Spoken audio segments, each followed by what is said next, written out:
What's up, guys? Welcome back to the Praying and Slaying podcast. My name's Aaron, your host, and today we have an awesome episode to hear a really cool story about a huge Colorado whitetail that got taken by Mr. Colton Talton, who's got the YouTube channel Final Ascent Media. So we're really excited to learn about Colton, his background, his upbringing, what he does now, Final Ascent Media, and hear this story and wait till you guys see it. It'll be a pictures on the Lights Fire Outdoors social media that we'll post for it. But man, this is a cool buck. I didn't even know they had bucks like this in Colorado. So excited to hear from Colton. So let's jump in with Colton Talton from Final Ascent Media. For those who don't know me, my name's Colton. I've been archery hunting, not only hunting, but archery hunting since I was 6 years old. The archery aspect, it actually came from my grandpa, Gary Campbell. He had a lot of ties through PSE Archery at that time with Pete Shepley when he owned it. And so he was always getting me bows and getting me into it. And I remember I actually have it in my closet. It's a bow fishing bow now, but my very first compound bow was it was just a little Browning something. I don't even know, but I use it to bow fish with now, but that was my first bow. And, I did a lot of rabbit shooting, a lot of target shooting, following my dad around in the mountains. So as far as the archery aspect of my lifetime, that started with my grandpa. And then as far as hunting goes, if it wasn't for my dad, I don't know. I think I would still be a legit Western hunter. Because I do a lot of spot and stock. That's my cup of tea, is the Western hunting. But I mean, there's public land, there's a lot of stuff I could do, but if it wasn't for my dad and all of his hard work, and he was actually a guide full time when he first started, like his early stage of the 20s all the way through 30s and a little bit of his early 40s, I'm pretty sure, if I'm not wrong. But if it wasn't for him being in the hunting industry and loving it just as much as I do, and having some of the properties that I've shot some of these big deer on, and I don't know where I'd be today, honestly. I mean, everyone could go on public land, and shoot a doe or a smaller buck and smaller bull, which, I mean, I don't know if you can see it. This camera's going to follow me, but I have like a little 276 by 6 bull behind me, and there's nothing wrong with shooting small animals, and everyone even can get noticed from doing that. But we really like to age class animals, and it took me a long time to put that through my head, because the first thing that came walking by me when my dad was sitting with me, I was like, Dad, I want to shoot him. And he's like, we're not shooting that one. But no, I mean, the aging, the hunting, knowledge about spotting and stalking, knowing your wind, and just everything I've learned up till today was because of my dad, and the archery was because of my grandpa. So that's kind of how Colton started. And now, just like anyone, whether you were 6 years old or 15 or 20 or 30 or 40, once someone not only archery hunts, rifle hunt, muzzleloader, whatever you want to do, it's an addiction that's unexplainable to the person who doesn't know it. Like, everyone always asks, like, well, why do you hunt? Well, I give a million reasons on why I hunt, but it's unexplainable. You can't explain the feeling to them when you shoot something, or the excitement, or the memories. It don't make sense to people. It's something you got to actually do. And that's the main reason why I love hunting and why I'm so addicted to it, is because of just everything that comes with it. Yes, it's very cool shooting a 190-inch mule deer, 170-inch whitetail, or going and finding that 340 bull. But when it's all said and done, whether you shoot something or not, everyone always walks away smiling, just because of everything that happened up until that point. And so, Yeah, man, it's hard to have a bad day out in the field, that's for sure. And like you said, yeah. it's something I like that you brought that up too, because that's a lot of people get asked, and and then especially if you're on social media in the hunting community, it's always who can out obsession the next guy, and this and that. There's definitely an element to it. It's kind of an all consuming thing. If you've just got that fire in you, you can't really put it out. It's something you No. can't feel other than getting out there and getting in nature and chasing things and watching things interact, and how everything always has its own way of playing out every time, and putting the puzzle pieces together. It's just there's so much to it, but you're the first person I think I've ever heard actually say it. It's kind of an unexplainable thing, and I totally agree. It really is. There's no one answer.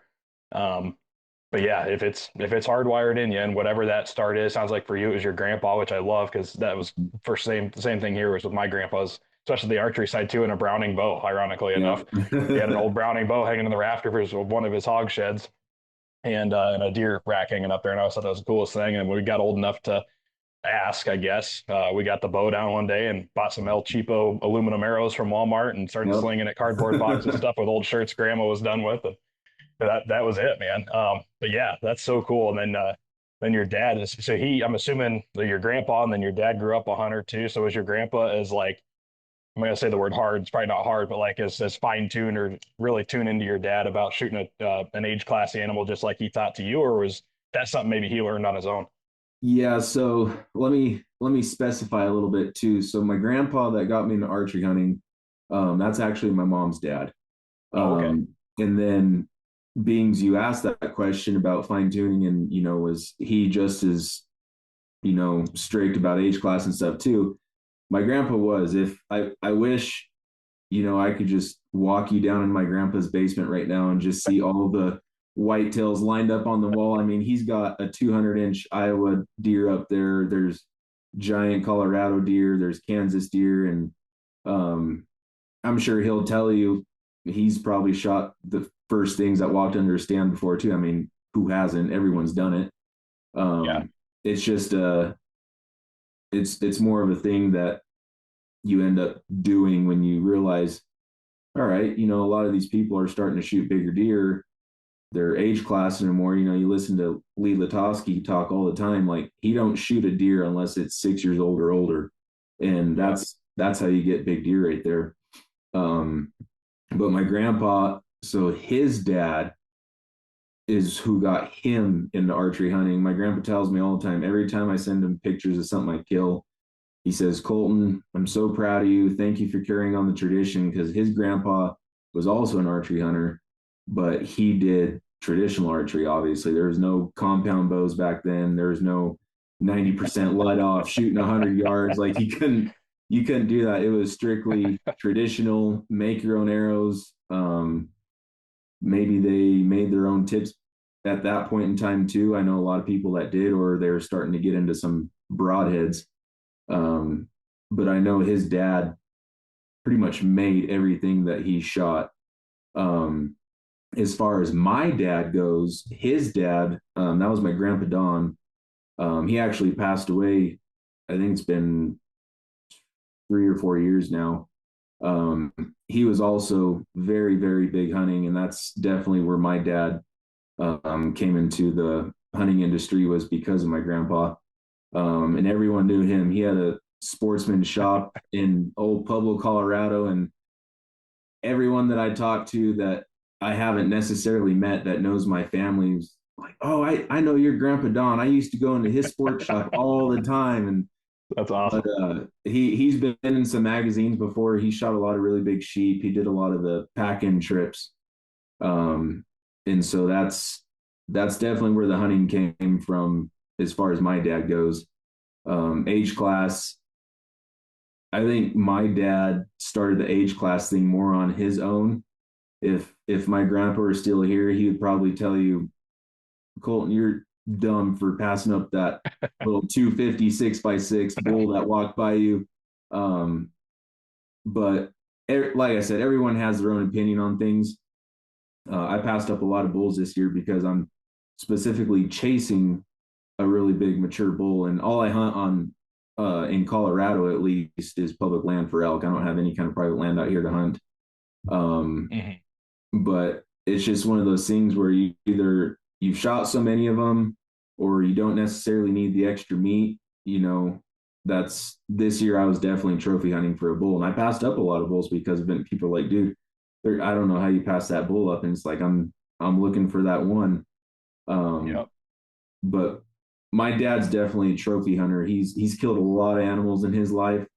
but the older he's getting, it actually frustrates me a lot because we'll have big bucks on camera or we'll see big bulls walk around or big deer. And I'm like, Dad, please go shoot that thing. You haven't shot a deer or an elk in I don't know how long. And he won't go do it because it's not bigger than something he shot before.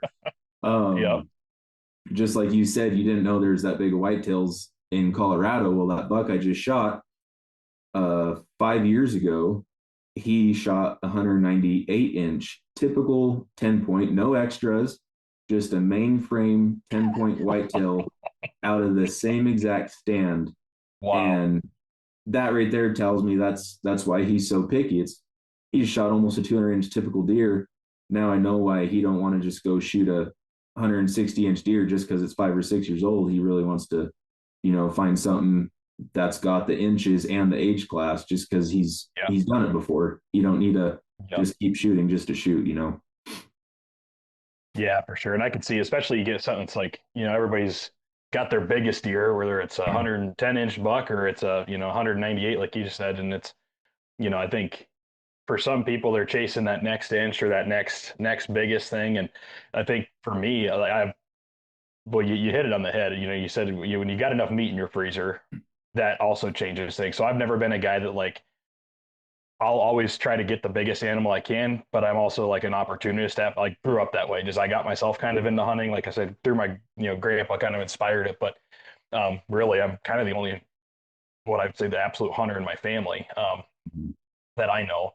And anyway, so I got into it myself, and it was a lot of kind of teaching and learning as you go. So a lot of it was just the experience, like you said, just getting out in the field and doing it, and then the opportunity presents itself, taking advantage of it.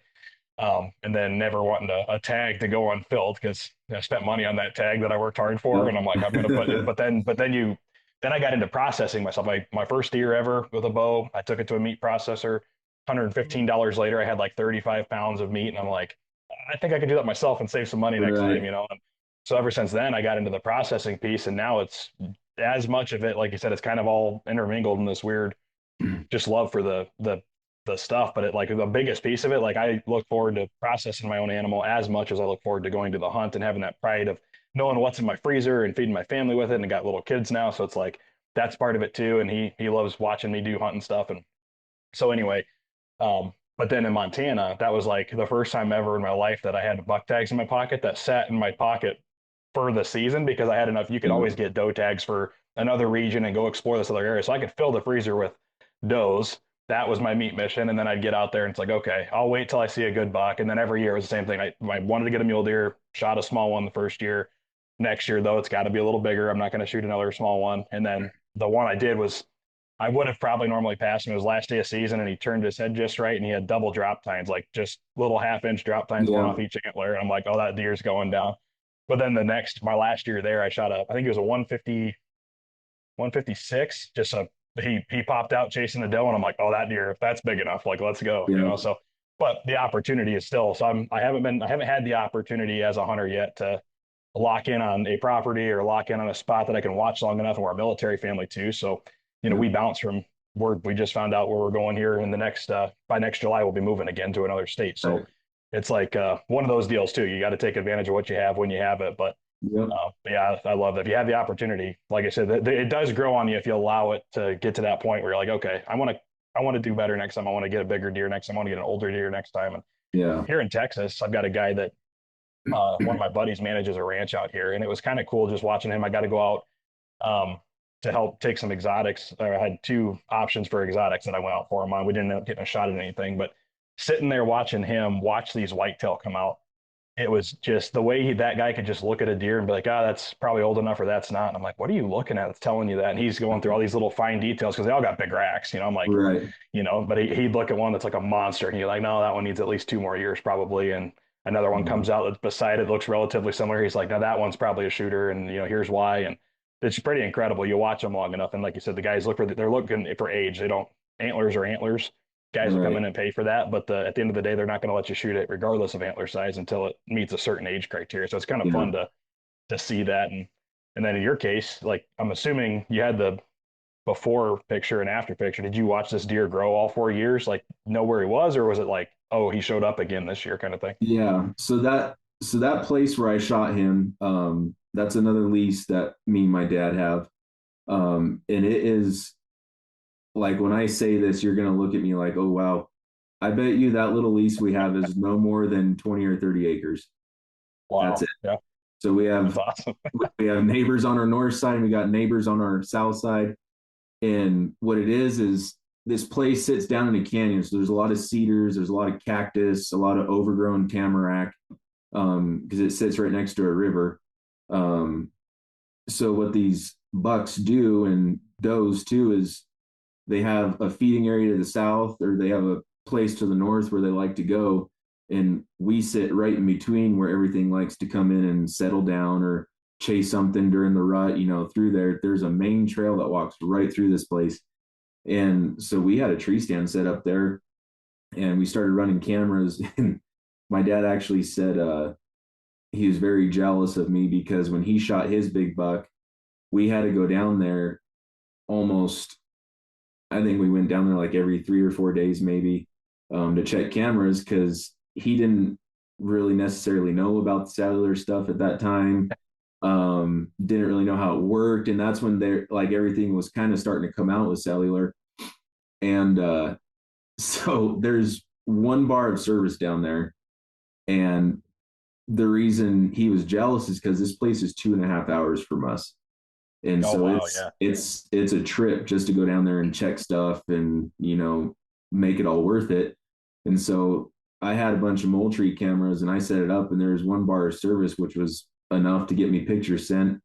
And so all these pictures are coming through and I'm telling my dad about it. He goes, "How are you checking this every day?" I was like, "Well, I set up a cellular camera." He goes, "That's a bunch of BS." I had to go check cameras almost every single day, and you're out there just on your phone watching them come in. But as far as watching him grow up, I have that picture of him in 2021. He was maybe a hundred. If I had to guess, he's like one low 140s is what I'm going to say. But he was a 4 year old. He's barely a 4 year old. Um, we typically try not to hunt that place every single year. We try to hunt it either every other year or sometimes every 2 years, just because it's so small. There's plenty of deer, but we don't want to pressure it too much because it's so small. We want to make sure genetics are getting passed around, deer are coming to age. Um, but so I had pictures of him. So the first picture I had him was 2021. We'll say he was 140-inch 10 point, 4 years old. I had pictures of him again 2 years later, which would have made him a 6 year old. And I do not have these pictures because they were on my old phone and I just didn't get the pictures transferred, of course. But just to tell you, the reason we didn't shoot him that year is because you could see as a 6 year old, he was starting to develop his G5s. He was starting to come up with his forks, those G5s on the fronts. And so we kind of just sat there and watched. And it's like, as a 6 year old Colorado white-tailed deer, they have more than enough grass down on that. It's, I want to say river bottom, but it's more prairie ground too, because it goes from prairie to river pretty much. Mm-hmm. Like, I still think this buck will have one more year to grow. And so we decided not to shoot him. And at that time, he was probably pushing high 160s, low 170s. So obviously the next year we didn't hunt when he would have been a 7 year old. So we didn't have any cameras up. We didn't watch or nothing. So this year we figured him that 8+ range, 8+ years old. And he was literally one of the first bucks on camera as soon as I got those cameras set up. And I looked at him and I was just like, oh my gosh. And not just because of his horns, but his body size. This deer weighed 320 pounds. That's so I've cool. I've shot 5 and 6 year old mule deer that weighed less than this whitetail. And his neck was 31.5 inches round with his cape on. A lot of times when you're aging whitetails, you'll know they become of age because you can see it in their face, you can see it in their body, their stomach starts to droop down. But the main thing is that little piece of skin that sits underneath their chin. You know, when they're a younger buck, it stays nice and tight. It's just a younger buck thing. And then as they start to get older, it starts to droop down, and you can see it in this deer. His skin underneath his chin was really starting to droop down. I was like, oh my gosh, he's put some age on. And so he's an 8+ year old deer. And I knew he was big, but I didn't know he was that big until we measured him. I told my dad, I said, Cyclone's back, and he's got to be every bit of high 160s, low 170s. And so just to kind of get into the story while we're talking about it, I went and got stuff set up in that tree stand. That tree stand stays standing year round. We just got to put straps on it. Strapped it down. I had my camera arm set up, and this is about, I want to say, the last couple of weeks of October. So season started, but they haven't really started rutting yet. They haven't really started daylighting. He's mainly coming in at the nighttime. So then here in Colorado, when rifle season starts, we can't keep hunting like you can in some states, where some states rifle season starts, you can keep archery hunting, but you got to wear orange or, you know, whatever. In Colorado, when rifle season starts in this area, you can't archery hunt. It's strictly rifle season. Like a safety thing, or? Yeah, I want to say safety, but it depends on the area too. So they have our type A, B, and C tags. So this is an Eastern tag, so everything out there's type either B or C. And so when my archery tag goes all the way through December 31st, but when rifle starts, we can't hunt for that. I think it's like 5 or 6 days they have for that first rifle, and then archery starts again, then second rifle, then archery, then third rifle. Once third rifle's over, we can hunt, which third rifle just started today, actually. We can hunt all the way to December 31st without any other interruptions. So that first part of November comes, temperatures are starting to cool down. They're definitely starting to rut, because I'm watching him on camera and he's starting to chase some does around. And but rifle season starts, and of course that first day of rifle he daylights. So I'm like, oh my gosh. So now it becomes that stressful time where you're like, please just don't get shot, just take that girl somewhere and go hide. And thankfully that's what ended up happening. I didn't see him for almost 2 weeks. Rifle season ends, archery season started. He still wasn't on camera, but I went down there and sat in that stand anyways, just in case I could see something that the camera wasn't. There's definitely some rut activity. There's some bucks chasing does out in front of me, really thick. I couldn't really see anything. But I pretty much sat there till 11 or 12 o'clock that day, and it just got super warm and the temperatures weren't quite there yet. And I knew they were rutting, but I knew my next game plan was just watching the weather. And so sure enough, when I was sitting in that stand, it was November 5th. That weekend, the morning temperatures dropped a lot. And I knew that's when they were going to get up and start moving around looking for food. The boys were probably going to start getting excited. And it had been 2 weeks since he's been on camera. So I knew whatever doe he had pinned down, if he hadn't got shot, he was going to start looking for that new one. And so that first morning when it cooled off was November 9th. Like I said, 2.5 hour drive. And the night before, he came back an hour after dark. I was like, thank God he didn't get shot. he looked a little bit skinnier from the last time I seen him, because he's just held that doe down somewhere. I was like, all right, it's go time. He's going to show up eventually. And so I planned on staying down there overnight, because that place is so far away, and I wanted to get in that stand super early. Otherwise, I would have to leave my house at like 2 a.m. So that next day, he shows up again in the morning, an hour before dark. I was like, okay. And I've never really been one to like base my hunts off of the solar lunar tables. But I do watch them just so I can kind of see the activity of everything. And so watching him come in and then watching the solar lunar tables, I kind of figured out he's coming in an hour later than the major times on those solar lunar charts. Hmm. And so the next day, that solar lunar, every day it changes 45 minutes. Mm-hmm. And so I knew if he's coming in an hour after, I kind of figured, okay, so this next day he's going to show up right at about shooting light. So I drive all the way down there. I sleep in the back seat of my truck. I had 6 blankets in there. I was freezing. And I wake up, I layer up, I get in the tree stand an hour, it's a little over an hour before not even shooting light, just being able to see. Shooting light was 6 o'clock. Um, and as soon as you can see, it got super quiet. It was really cold. And I just kind of had that feeling like, okay, it's going to be a really good morning. And 6 o'clock rolls around. And this buck, when he comes in the morning, he comes from the north. He either pushes or check for does through past our camera and our stand. Then he goes and does whatever he does in the south. And then at the nighttime, he comes back from the south to the north.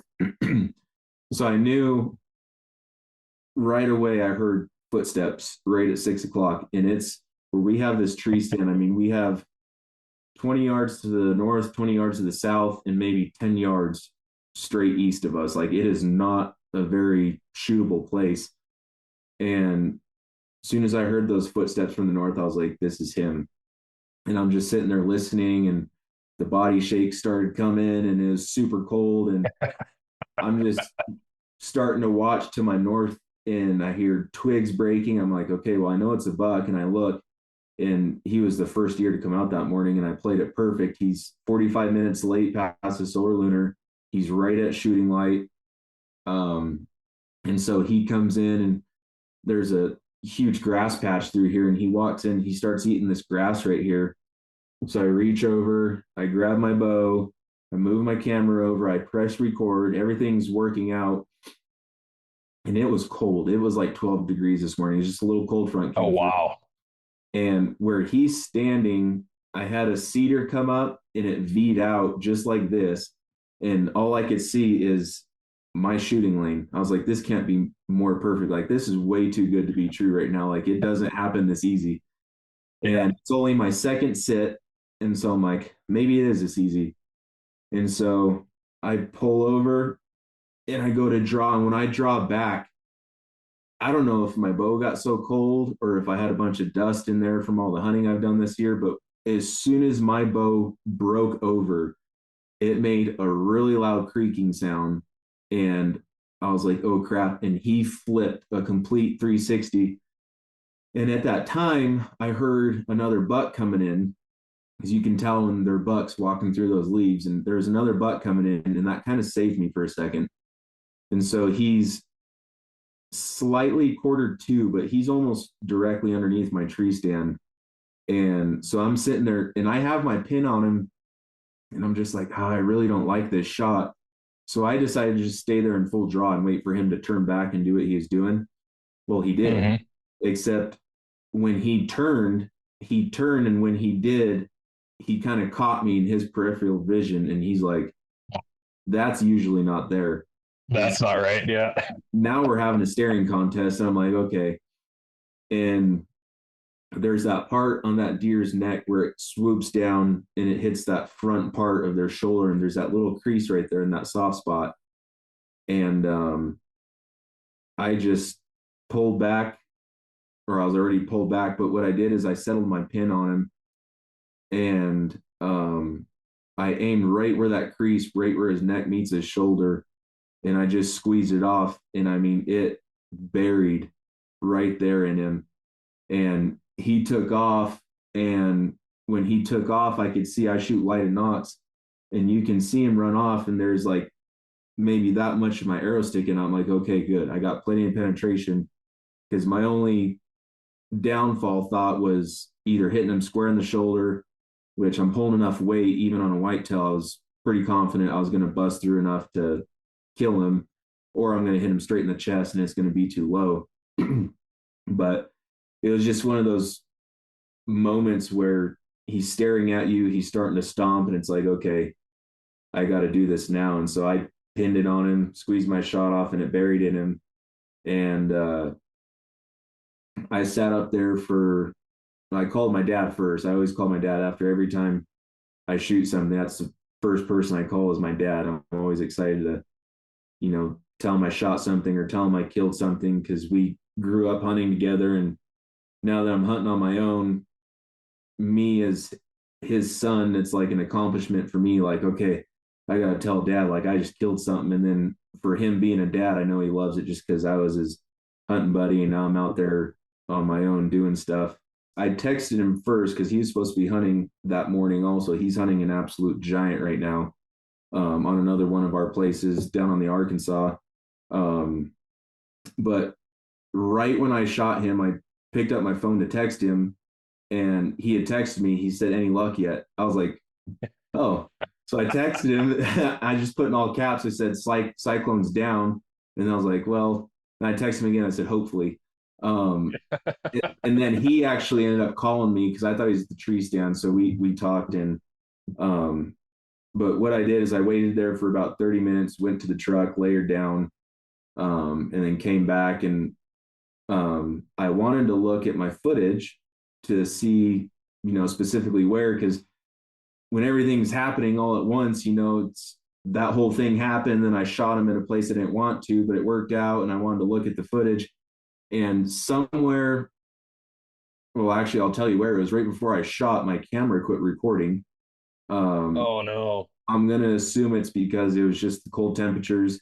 Because I had a video of him sitting there, and then he spun around, and then it just stopped. And so I couldn't look at the footage.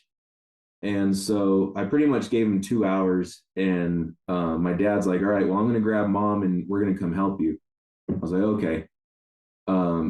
So I waited 2 hours, and I started blood trailing him, and I found blood right away about 12 yards from where I shot him. And then he kind of got out into the sand and out in the prairie, and blood starting to get thin. I'm like, "Oh no." Now is when I really wanted my camera to work so I could see where I actually hit him. I was like, well, the blood that I did see was bright red. There's a few bubbles on it. And you'll get to see that in YouTube video.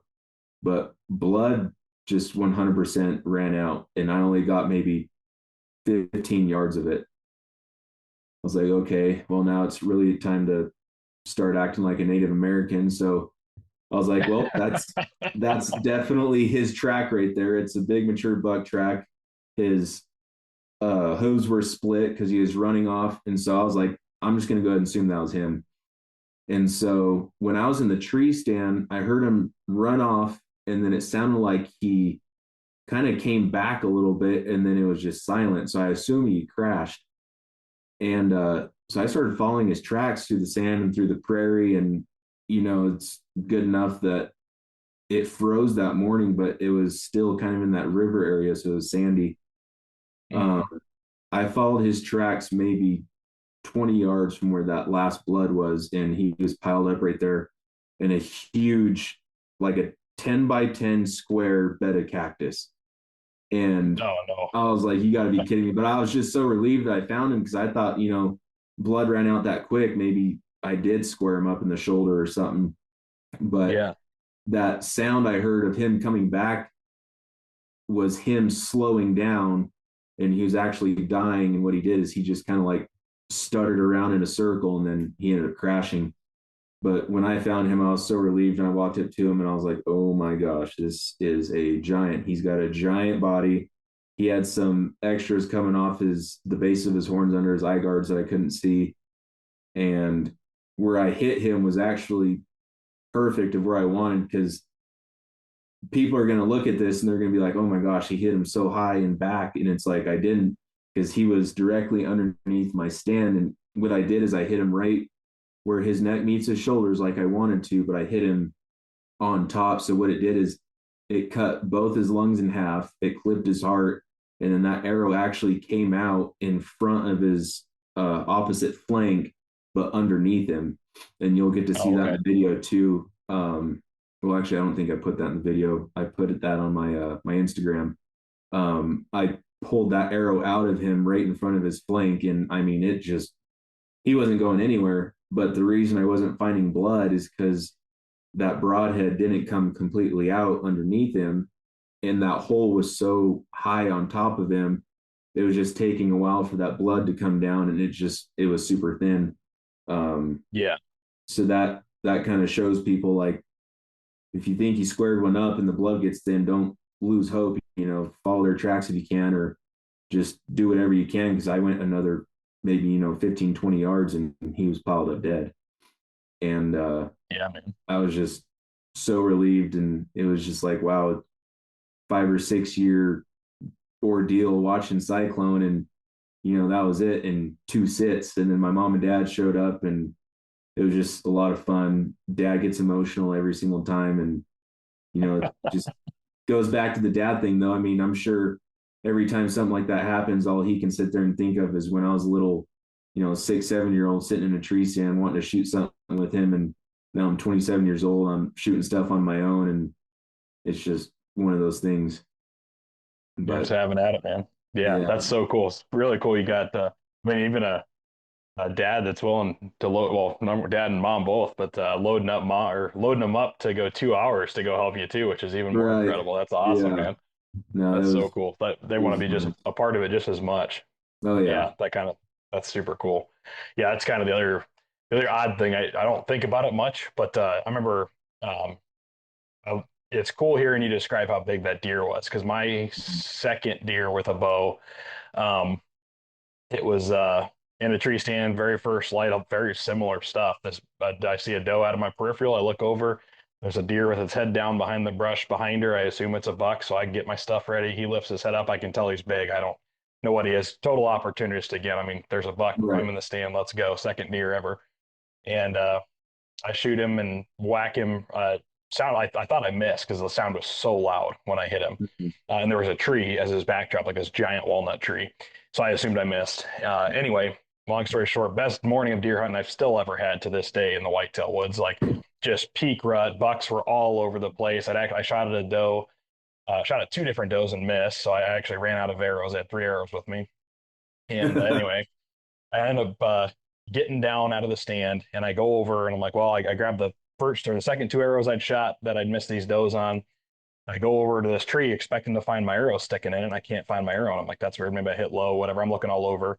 And I stand up from like being bent over in this brush looking. And I turn around and there's this 8 point that's all busted up. And he's Mhm. 5 yards from me and he's rutted up like crazy. He's just staring at me. And I'm like, what do I do right now? So I ended up making like one quick move, but I like had my arrows in my hand because I like didn't know. And he kind of like trotted off, and they were so rutted up he didn't even care. He was just like, "What is this thing doing here?" But that first doe that came through must have been a super hot one. Just had all the bucks cruising looking for her. Well, then Yeah. I get back up in the stand 'cause I'm like, it's too good of a day. I don't know what happened with that buck. I can't find my arrow. And long story short, I see a giant deer, just big body, walking down the trail. This is 4 hours later. Mhm. Coming to me, it drops off the trail in this creek bottom that I can't see, but I'm expecting it to pop up. So I'm getting ready. It never pops up. So wait another hour or so, get down, movement kind of stopped. But anyway, I get over there, and that buck that I'd seen coming back on the trail was the buck I'd shot like 4 hours ago. So rutted up, that arrow just made it in to get one lung, like just far enough. And it was broke off, and there I had like the bright green tiger stripe Ted Nugent arrows. Oh, yeah. And but yeah, the body size on that thing, man, it took me, my dad, and his buddy. It was well over 300 pounds, probably similar to what you had. And Yeah. immediately I was like, I got to get this thing mounted. And so Yeah. I had him, in my mom's freezer. She runs an in-home daycare, has since I was little. And so one day she finally goes, Aaron, I don't care where you take it, but they just opened a taxidermy shop uptown. Get that thing out of my freezer and I'll pay your deposit. I'm like, let's go. So I Yeah. take it up there and the guy measures the neck and I can't remember what it measured. I had that same thing on an old phone. I had pictures of him and stuff, but I could put my hunting boots and he had at least 3 inches on either side of my boot that were just giant neck on this thing. And the taxidermist like he waited several days like letting it thaw out, just kept trying to take new measurements because he just couldn't believe how big that neck was. But those old deer, like I bet he was probably similar. I don't know how to age deer, especially at that young into hunting, but my guess would be looking at his rack and everything, like he was on that downhill slide, all mass. Yeah. But yeah, those big old deer, man, they get that, beyond 6, 7, 8 years old, and they just start putting some body size on if they're healthy, Yes.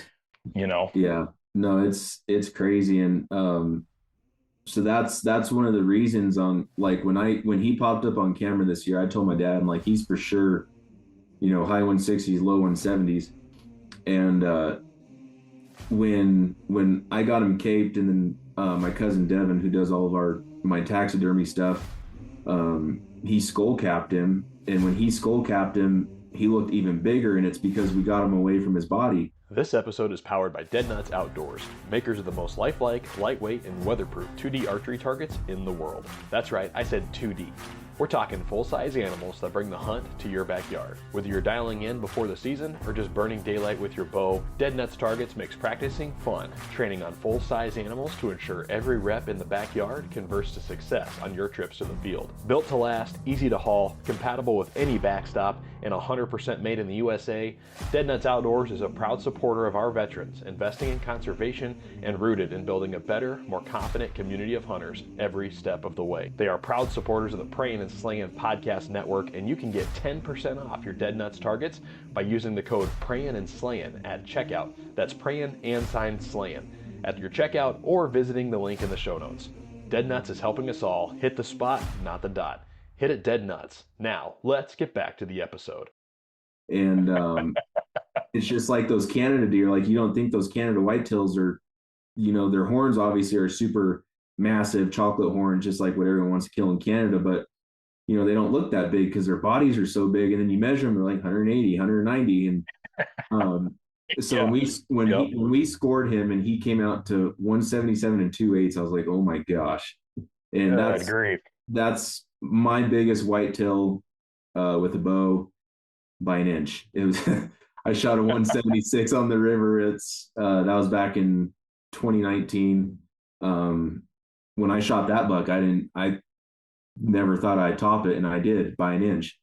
And so That's awesome. yeah, it's people they want to top what they shoot all the time. I'm like, well, I said, whether it's an inch, 2 inches, or 20 inches, or even if it's smaller, I was like, it's, to me, trophy hunting, like I said, if you have the opportunity to trophy hunt, obviously do it. Age your deer. Typically it's when you have your own property. But what I just had this exact conversation with my buddy Matt Mason the other day, who he owns Arkansas Valley Archery. He helps me get my bow set up, and he's a good friend. He's got a place in Kansas that he hunts, and he wants to shoot big deer because Kansas is big deer for whitetail. And he's trying his best to age class deer, and he's doing a good job. He shot some 4 and 5 year old deer the last couple of years, and now he's wanting to age class some more. And I was like, that's good, man. Like, if you got that place leased out, try and grow them as big as you want to. And he is. And but I told him, I said, it's, you always get flack from someone who doesn't know about it, or someone who just wants to give you flack because they're jealous. That's all it is jealousy. But it's like, I try telling people all the time, if you have that property and you can age class deer, do it. I said, or if you have that property and you don't want to age class deer, I said, then don't. But you can't get mad when you don't shoot big things, because there's a lot of work that comes into it. But the thing I like to tell people the most, especially when it comes to, whether it's public land hunting, even a guided hunt, or just hunting your own private land, if your heart gets to racing and you would be happy shooting something, shoot it. Do not let it go. And like me, even on our places in Oklahoma or here in Colorado, like, I will for sure age class deer as the best as I can, or my dad. But even we get guilty sometimes, our heart gets racing, and 4-year-old with a big rack comes by and we end up shooting him, just because, you might be a little disappointed yourself in the end, because like, oh man, he's only a 4-year-old. But at the same time, you got to look at it like, your heart wasn't thumping for nothing. Like, it's, people got to sometimes set the cameras aside, set the social media aside, set, oh, he's a 8-year-old deer, or he's a 180-inch deer. Like, you have to set all that aside and to remember why we're hunting. We're hunting because of the memory. We're hunting because of the excitement, the adrenaline rush, something we could tell our kids, or calling your dad. It's sometimes you just got to shoot what your heart tells you to shoot. 2 years ago, I shot a bull. I've shot mule deer bigger than this bull elk. And the reason I killed him is because actually 5 minutes before I shot him, I passed up a bull bigger than him. And the reason I shot him is because I'm sitting there, I'm packed in 4.5 miles in the mountains. I'm sitting on a hillside, public land, no one's around me. And this bull comes screaming his head off up this mountain, comes right to me 30 yards. We have a staring match, sits there bugling again. My heart is coming out of my chest. And right before I shot him, I'm like, this is why we bow hunt. I said, he's not a 340, 350 bull. This is super cool. It's 7 a.m. I'm 4.5 miles in. My heart's racing. I'm going to kill him. And he walks out from the side of this tree, and I plugged him, and I called my dad, and I was like, bring the horses. He goes, you kill a big one? I was like, sure. And he brings the horses, and he's like, Colton, what the heck? I said, I couldn't do it. I said, my heart was racing. He was bugling. It was beautiful. I said, that's all I needed. And so I try and tell people, like, a lot of people see me shooting big stuff, or sometimes they don't see me shooting big stuff. But I try and tell everyone, if your heart's racing, you're having a lot of fun, and you would be happy killing him, don't worry about what people are going to say on social media, whether it's big or small, shoot it. And that's my philosophy with everything. If my heart gets racing, it's a mature buck on private land, then I'm going to shoot it. If my heart gets racing, it's not a mature buck and it's on our private land, we're probably not going to shoot it. But, that's just us. Everyone has their own opinions on things. Even on public land, if I ran into something that got my heart racing, I was shooting it. This year, my heart got racing 5 or 6 times, but I was like, you know what? I said, this is really cool. I'm just going to take in the moment. I'm going to video it. I'm going to take pictures. This is God's creation right in front of you. It's sometimes that's the other thing you got to do is just take it all in. And that's what I did, because I had one thing on my mind, and I kept telling myself 340 or nothing, 340 or nothing. And people are like, you're not going to find 340 bulls on public land. I'm like, yes, you will. You just got to be patient. You got to put in the time. You got to put in the miles, and it'll turn up. They didn't turn up this year, but maybe next year it will. And so. Yeah, man, 100%. That's cool. And I think that's part of it too, is setting your, you got to fix your sights on whatever you're shooting at, and you got goals for yourself. You got to set your sights on it. And, that mental repetition of 340 or bust, like, okay, but that puts you in a whole different mindset when you do have that 320 sitting there, and you've seen probably your good fair share of those. So you kind of know what you're looking at too, which helps. But, right. At the end of the day, you just know, okay, this is where I'm at. And I've killed a lot of bulls, and I've got, like you said, you got meat in the freezer, whatever. And then, you got to write a little bit different rules depending on your scenario too. Like you said, if you have a lease or if you got private ground, and you just know, like, the pressure that's going to be there. There's a lot of factors that go into that too. You can afford to be patient in different scenarios more than the other things, but it all comes down at the end of the day to your goal. You can afford to be patient on public ground. You don't have to shoot the first thing that runs by you if you've got a goal in your head, or,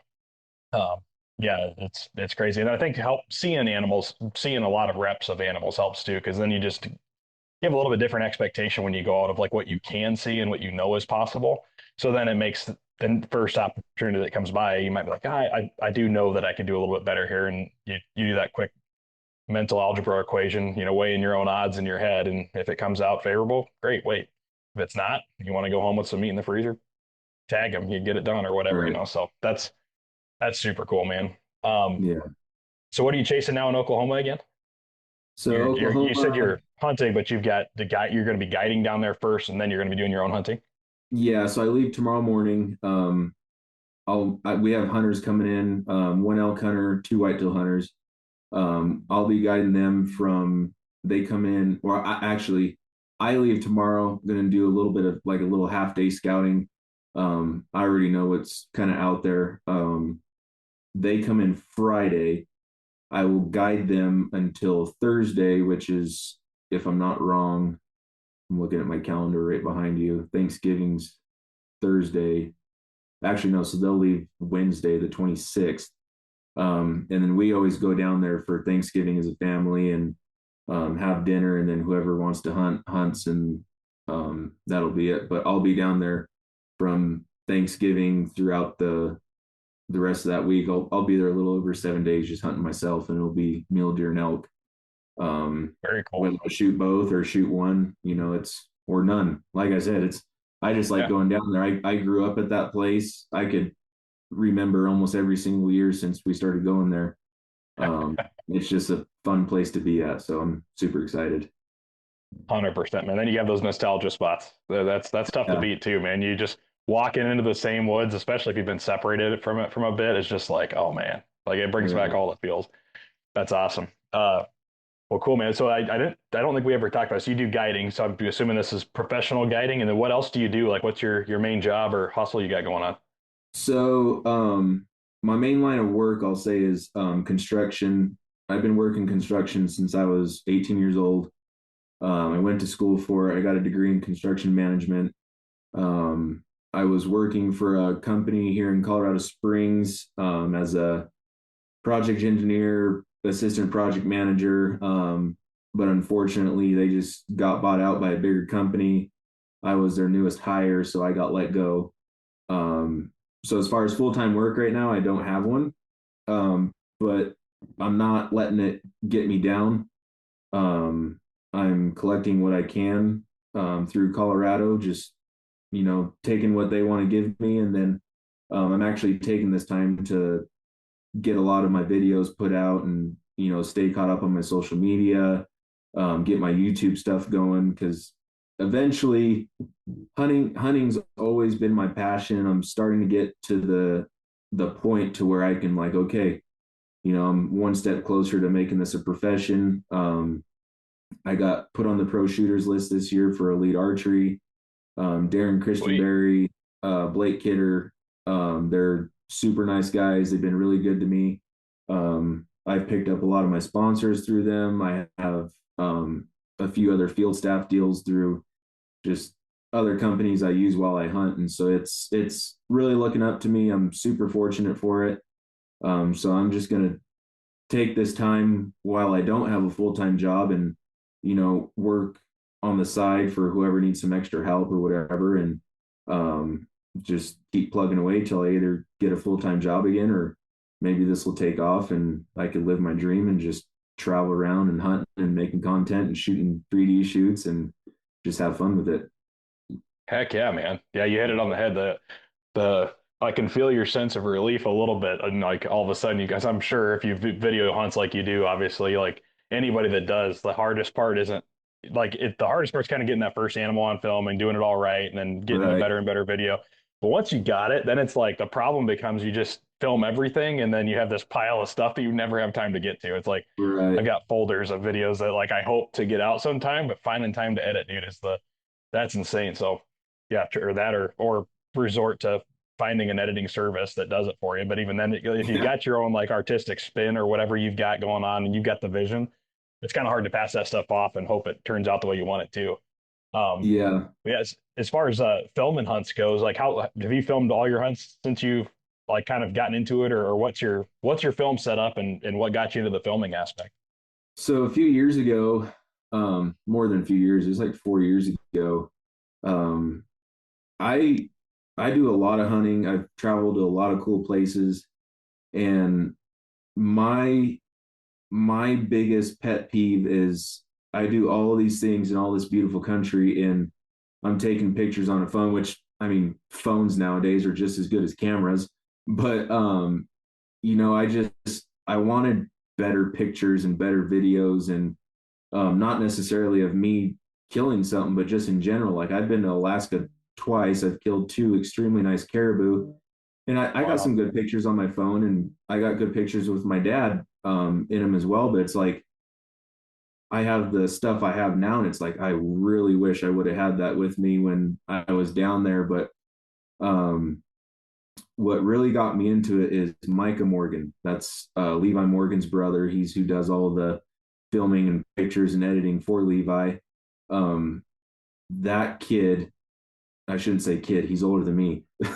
That guy, he puts out some amazing content, and I really look up to him because he's cinematic. Like there's hunting shows have been around since way before I was born, but he's putting it into a modern perspective to where it's like it's eye-catching, almost to where non-hunters are watching this stuff. They watch it and it's like, oh my gosh, this is super cool.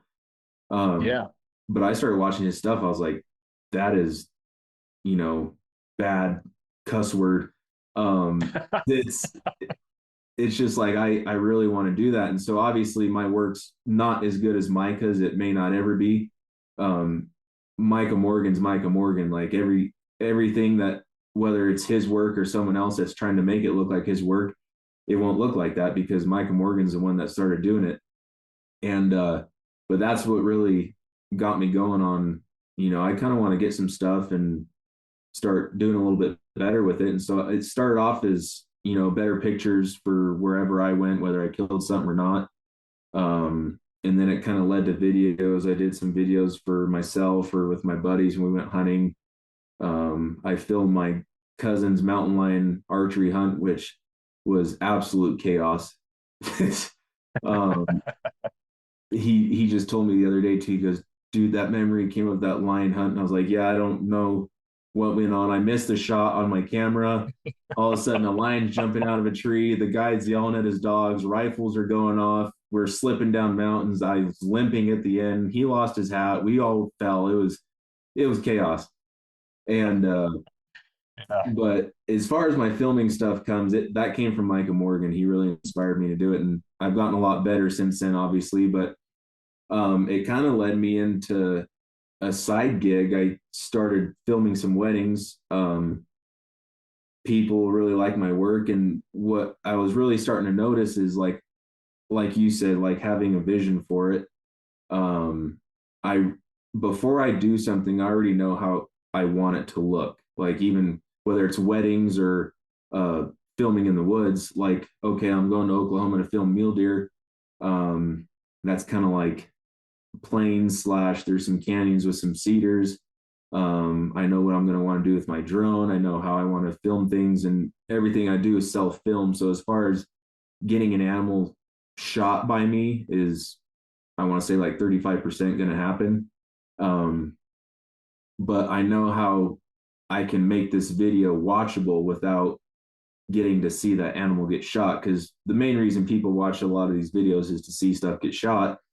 But you'll hear me say in my video, which dropped 34 minutes ago, the animals come first. I will always put animals first. If there's an opportunity where I have a perfect shot at an animal, but I can't get it on film, I'm going to take that perfect shot at the animal. I'm not going to ruin something to where, I want to get it on film and then I'm taking a bad shot and now I wounded the animal, or I don't find it and the coyotes eat it.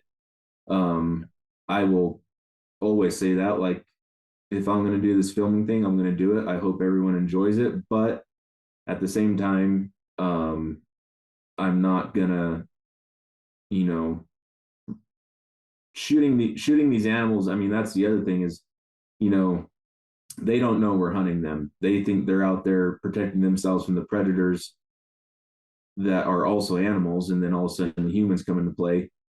So it's, if I'm going to do this, I'm going to make sure that it's fair to them as well. I'm not going to mess something up just trying to get it on film. Yeah.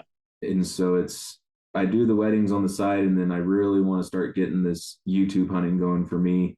Bow builds. I just did a bow build video with Matt. I got to get that put together still, but I really just want to start filming everywhere I go, just because it's everywhere I go is so beautiful. I want everyone to see it and kind of just let them know, like, hey, it's not always about getting to see something killed. It's pay attention a little bit and look how beautiful that sunset is, or the sunrise, or how beautiful the aspens are in beginning of fall. And it's little stuff like that I really just want people to start seeing, and it can help me out in the career I want to pursue too as a professional archer, is just bringing that stuff in there, which brings eyes back to my table, different bow companies or rests, arrows, broadheads, whatever it is.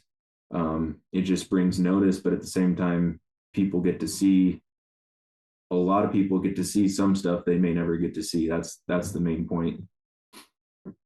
Yeah, man. No, I absolutely love that. And there's like in my mind too, like you mentioned the aspen leaves, and that's the one thing that I've noticed when I film. I got into filming, kind of the same thing, man. It's like I'm kind of the only person in my family that does it, and I can come home and tell the story. But like, they usually seem like they're kind of halfway interested in the story. But if I could show them what happened, maybe they'd be more into it. So that's kind of like Right. originally where I got into the whole idea of filming, and then with that, and then social media picks up, and you see these, like Michael Waddell's and stuff like that. Like, oh my gosh, they get to go hunting Yeah. for a living, and they're on a TV show, and so that becomes the dream. And then you work in the outdoor industry, and you get to see like the back end business side of it, and you're like, no, I don't want to do that. I just want to have my own YouTube channel.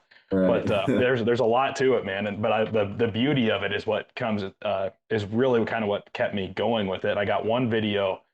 Um, I don't think it's out. I've got to put it together, but I saved clips of it on my phone because everything about that hunt, it was the lighting, it was the river and the water and the reflections. It was fall, and like in Mhm. this part of Montana, it's a river bottom. I was trying to fill some whitetail doe tags on this block management unit, and the way the wind was blowing that day and just the right time of year, like all these yellow leaves. It was like snowing, but yellow leaves the whole time, and it was just like the most serene hunt I think I've ever been on. But the cameras like that day caught a lot of those scenes, and I just love looking back at them because it's like, YouTube now, like they're like, enjoy the serenity or whatever, like while they're waiting Right. for an advertisement to go. It's like this is one of Yeah. those times, like I can literally look at it and zone out, and my head goes right there. It's like, Yeah.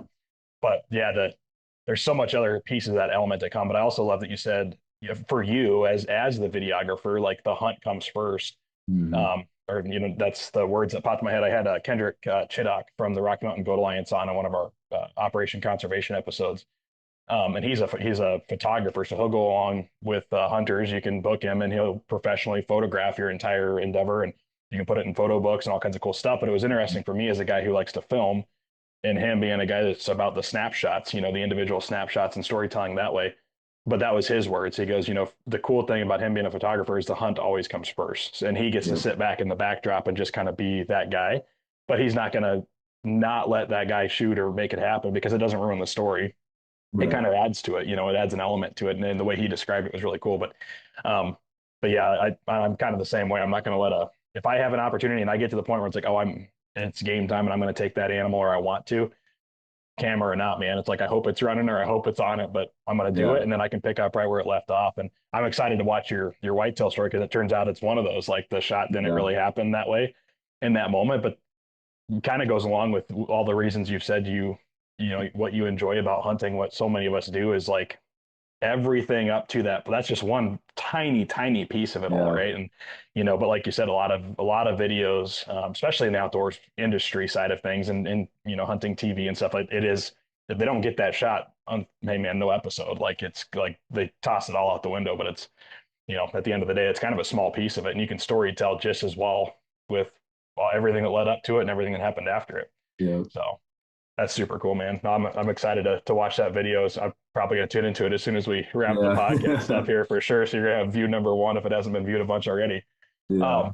Um, so you like building bows? I guess give me what's your favorite piece or most essential piece of hunting gear? I guess it could be your bow, it can be whatever. What don't you leave the house without? Um, honestly, I don't leave without my inReach. That thing Okay. is a lifesaver. Obviously, everyone's seen what happened with those two kids that came elk hunting in Colorado that, unfortunately passed away. Um, they they had their inReach, and they were obviously allowed or able to get a lot of details out of their whereabouts because of that inReach, but it died. Maybe it wasn't fully charged or they didn't charge it overnight, as nights went on. But I keep my inReach with me everywhere I go, even if I have service, because when you're hunting, anything can happen at any given time. And you may not have your phone with you or it falls out of your pocket and you can't find it, but you know, it's not very likely to happen. But let's say I'm crawling under some bluffs in Oklahoma, stalking mule deer, and all of a sudden a mountain lion jumps on me, clenches on the back of my neck, and I get him off and I shoot him with my pistol while I'm laying there with a broken neck. My inReach is constantly clipped to my backpack All I have to do is turn it on, hit the SOS button.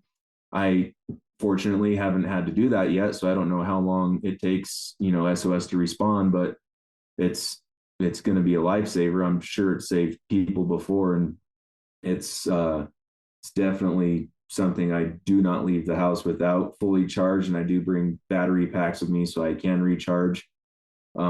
It's insurance for my parents to know that I'm alive, and then everyone knows when you send a text message, it shows where you're at.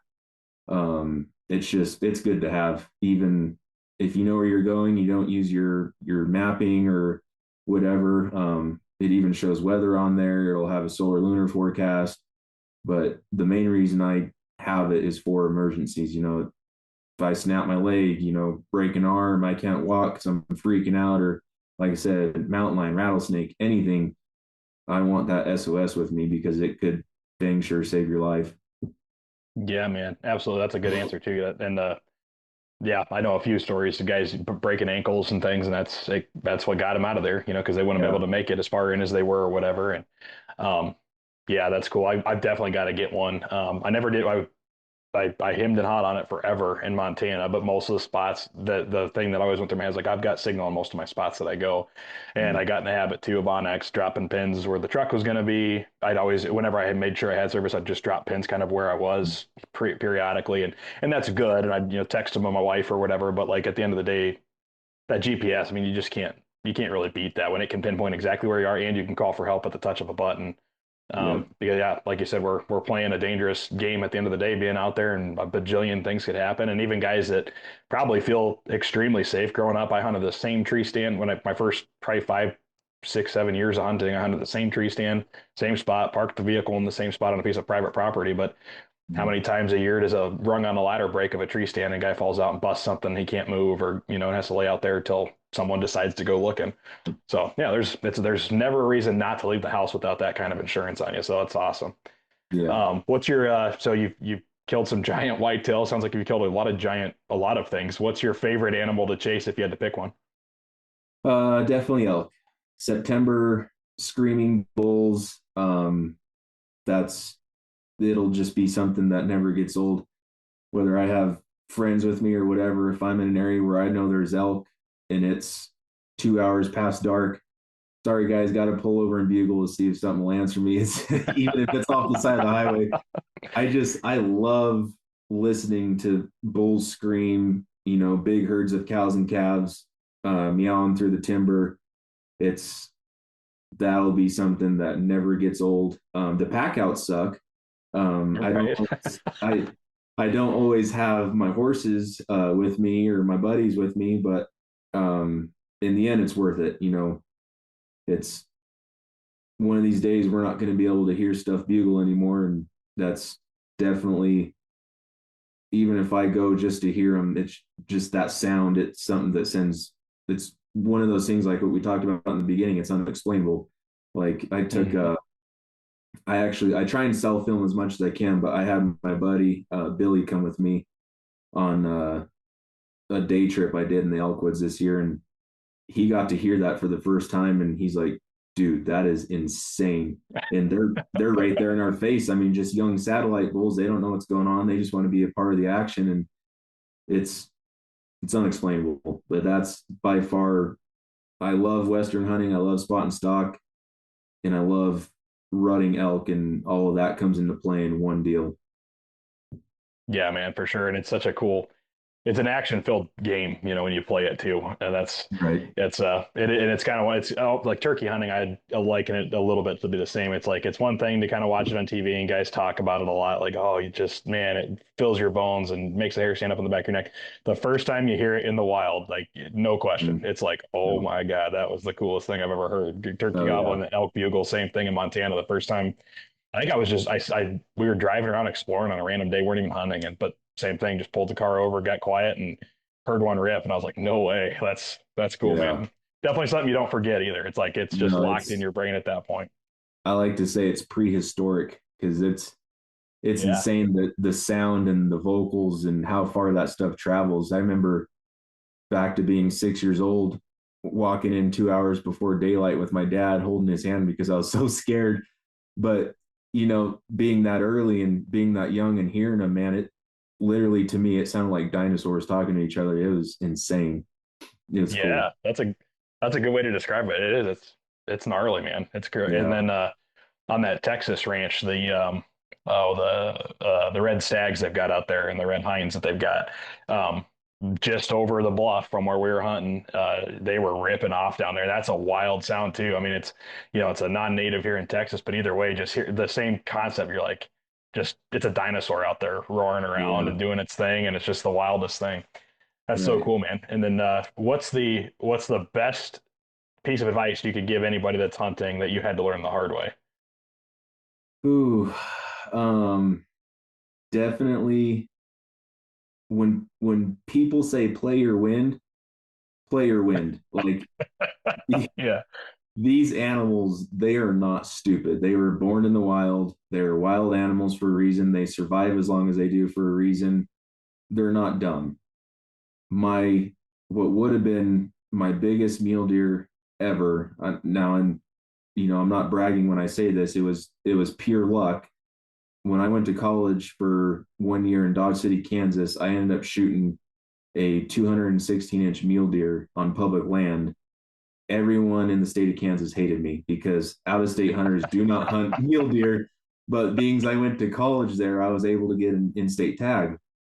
And I mean, 216 inches is huge. And he's not even like, if you look at him, you're like, that's not a 216-inch deer, but he's so wide and he has mass from base to tip. And he had over 80 inches in mass alone. He had points going Wow. everywhere. I mean, he was back to a dinosaur. He was legit a dinosaur. He was old, big, and it was pure luck. I was stalking a whitetail and I turn around and all of a sudden it looked like a beef cow running across the prairie. And he went down into the only dried out sunflower pond in Dodge City, Kansas, and I just got lucky and got around him and shot him. But back to what would have been my biggest mule deer was a giant, giant, giant 6x6 mule deer. I sat there for maybe 6 hours, 40 yards from him, waiting for him to stand up, and he did. Wind was in my favor, and he just did one of those things where he stands up, turns straight away, and walks away. After 6 hours, I'm like, you got to be kidding me. So he goes and beds down again right away. But the only way to stalk him is if I come in from the other way. But now the wind's in his favor. And waiting there as long as I did, as big as his horns are, I got a little impatient. And even hunting as long as I did, I knew better. Like I even told myself before I started, I'm like, Colton, you do not do this, but we're going to do it anyways and see how dumb this deer is. Well, Right. long story short, he didn't get that big for no reason. I got maybe 60 yards from him and he was out of there. I mean, he actually blew out of there so fast, I didn't see him again for the rest of the time I was hunting. Left, came back a week later. He stripped his velvet. A group of hunters from Nebraska came in. Great guys, by the way. I still talk to them to this day. They always comment on my pictures. They ended up shooting him underneath a little ridge. And I'm pretty sure he went like he was a typical 6x6 and pushed 220. And Wow. that one is one till this day I still kick myself for. Like if I would have just been patient and waited till the next day and found him again and played my win, maybe I would have shot him. I don't know. But instead I blew him out of the country. He came back a week later, but he had other people hunting him besides me and they did it right. And so there's Yeah. one thing to tell someone, whether you're an experienced hunter like me or getting used to it, play your wind and play it correctly. Always come in downwind. Do not go with the wind because it will not work. No, and even slightly. I mean, the way wind swirls and plays over the terrain, even what you think might be kind of good or it might work. A lot of times that wind it can do some, and they can smell like the smallest little thing in that air. And like you said, they know it. They live it every single day. They know when that one little tiny weird whiff comes by. They're like, wait a minute, that's off. Yeah, Yeah, that's that's incredible. And whitetails too. Like that buck, you said it. Like he went off to a spot and he bedded. Like he may very well have bedded based off that wind shift of like, okay, right. I've had enough time here, and I know I can play the wind on his favor. going to that bedding area where he went and bedded back down. I know whitetails, like I've seen a lot of stuff now, like guys are doing it with drones, like watching these deer and like, they'll be bedded on a bluff and just every little slight, man, they kind of document it with the wind changes for the day and every little just slight variation. They get up and move 5 feet this way and bed this direction, or they just spin around 180 degrees and look that way. Like, but they're always playing that wind 24/7 because it's their lifeline. It's how they find the hot does. It's every little thing for them. If they can't see it, they want to smell it. Yeah, Right. that's Yeah. wild. No, they're, like I said, they're not dumb. That buck didn't get 220 inches for nothing. It's just like both those big bulls that I had opportunities at in Oklahoma this year. There's one on my social media you guys can watch where I actually come to full draw on him. But what people don't know is 30 seconds before that, I was 20 yards away from him and he was bedded down. I was getting ready to shoot him, but the closer I got to these cliffs where he was bedded under, the wind was blowing 100 miles an hour that day. But the closer I got to those cliffs, the more that wind started swirling, just like you said, because where I was, it's blowing one direction. But the closer I got to him, that wind's coming up and down and around and going everywhere. And I eventually got just close enough to him. He winded me, and I had a shot at 65 yards, but I didn't take it just because he was on edge. I'm glad I didn't, because he ended up boogieing out of there. And then a week later, that 350 bull, I was set up on him 80 yards away. All he had to do was stand up. It was about a 4-hour sit, dead, no wind at all. But being in that higher country in Oklahoma, the afternoon winds came. As soon as I felt it hit the back of my head, he was out of there in seconds. And it's like, you just got to think, like, they don't get 350 for nothing. They are not stupid. So yep. Wind is a huge factor, whether you're archery hunting or rifle hunting. It don't matter. They're going to smell you. Yeah, 100%, man. It's crazy, and it's especially you talk wide open Western hunting, or really anywhere where that wind can move. It moves over terrain, and every hill it rolls over or every bend it goes around, it does a little bit something different. So there's so much that goes into it. And long range shooting with rifles, you think about it a little bit, but that was the best explanation I ever got, was from a long range shooting instructor, and talking about how, like, basically imagine if you had a giant bucket and you poured water over the top of this landscape, what would it do? Because that's exactly how that wind is going to roll through there. And then I've seen it before, long range shooting, even at like 500 yards. If you've got a 15-mile-an-hour breeze blowing against your cheek, right to left at the shooting position, but you could hit to the right, or whatever, down range, just because the wind's going to come off here. It's bouncing off this tree line and it's actually wrapping around the berm. So it's driving a hard wind, the opposite direction. So it's wild, what wind can do. And then, like I said, animals know exactly how to use it to their favor. That's how they live and get big. Yeah. But, well, very cool, man. Well, I know you've got a hunt you're packing for. You got two. Are you bringing both? You got two bows back there. Are you bringing them both or just one? Yeah. So I don't know if you can. Yeah. So this is Elite's Exalt 35. That's what I hunted with all year, pretty much. It's 100% set up, ready to go. So I'm taking it with me. This one behind me is their new 2026 flagship bow. It's the Elite Baros or Baros. I still don't know how to pronounce it. It's sad because I should, because they give them to me. But I have it completely set up, tuned. The only thing I'm waiting on, their quivers were back ordered, which, as I was on the phone with you, I heard UPS show up, so my quiver's here. I just got to get some arrows cut and fletched and then get it sighted in, and it'll be ready to shoot. So I'm taking both of them with me. I'm probably going to keep hunting with my 35 and then just get that set up. If it gets set up in time, I'll use it. If not, I'm not worried about it. I got tags throughout the year. So, but heck yeah, man. That's so cool. Yeah. Well, very cool, man. Well, and the one thing I like everybody to leave it with, if you got it, just piece of encouragement, something good, whatever you got, man. What's the world need to hear a little bit more of from Colton? Don't quit. There's a lot of times where I feel like the stuff I'm doing right now just isn't working. Like, you got obviously a lot of people trying to do the exact same thing I'm doing. Sometimes people do it better, sometimes they don't. But whether it's hunting, full-time work, sports, literally whatever it is, just don't quit, stick to it, because God's got a plan for everyone. And if it works out in the end, it does. If not, then maybe you find something else you're passionate about. And then if you start that, then don't quit with that either. But that's my main thing. I've always told everyone is, don't quit, don't give up. Just keep going. Keep going, man. One more step, one more mile, one more early wake up. Just one more. There's a guy that Brad Whitnebell, you might know the name, familiar from the Dead Nuts field ops crew there, but he told me something a long time ago. You could just be you're one. He always said, just stay this side of annoying. And he was specifically talking about like sales or whatever, but like same thing. Right. You're always one door knock away. You're always one piece of step away. But no, I love it, man. Don't quit. You're exactly right. Everybody's success or unsuccess typically comes down to the culmination of a bunch of little tiny steps done over and over and over and over and over again. And the day you quit is the only time that your success may stop, or your whatever you're chasing might be just out of reach, but you're always one step away from everything. So I love that.